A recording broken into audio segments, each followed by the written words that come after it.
हे guys good morning welcome to my blog मेरो यो पहिलो ब्लगमा यसको रेकर्डिङ टिकटकमा हाल्नेछु। मेरो टिकटकमा नाम रहेको छ miracle blogging miracle gaming channel. मैले यो पहिलो बार बनाएर आफ्नो गेमिङ च्यानल फलो जसलाई राम्रो लाग्यो भने फलो सेयर सब्सक्राइब गरिदिनु होला। सब्सक्राइब भने फलो गरिदिनु होला। आज हामी खेल्नेछु गेमको नाम रहेको छ रोब्लक्स, किनभने मैले गेमिङ च्यानल बनाएको छु त्यसैले हामी खेल्नेछु रोब्लक्समा हामी खेल्नेछु ब्लक्स फ्रुटमा हामीले टेन्सन मेरो छ लेभल 27 त्यहीमा हामी मार्नेछु लेभल 14 का मान्छे लेभल 14 का बान्डरहरूलाई।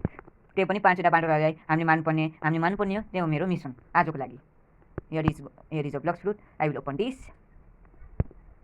हजुरलाई मेरो भिडियो मन पर्छ भने मेरो त पहिलो ब्लग हो। हजुरलाई मेरो मन पर्यो भने अलिकति पेट देखायो भने म अझै गेमिङको रिलेटेड गेम्सहरू लिएर आउनेछु। ब्लक्स फ्रुट भयो, फ्री फायर, त्यसपछि हाम्रो सबवे सफ्यर अरू पनि थुप्रै गेमहरू छन्। त्यस सबै गेमहरू म हजुरलाई खेलेर हजुरहरूलाई मनोरञ्जन गरिराख्ने प्रयास गर्नेछु।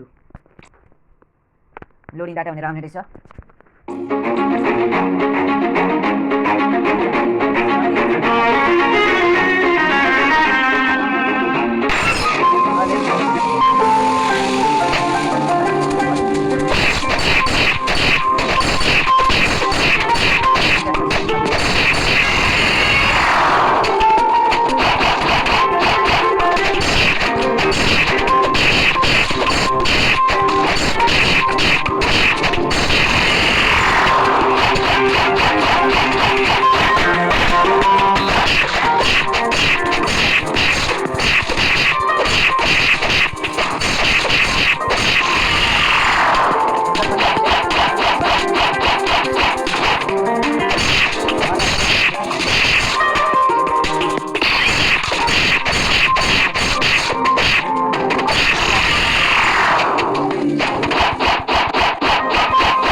हजुरलाई मेरो भिडियो मन पऱ्यो भने लाइक सेयर र फलो गरिदिनु होला। हजुरले प्यारो एसटी देखाउनु भयो भने म हजुरलाई अझै गेमको रिलेटेड गेमहरू लिएर हजुरहरूको मनोरञ्जन गर्नेछु।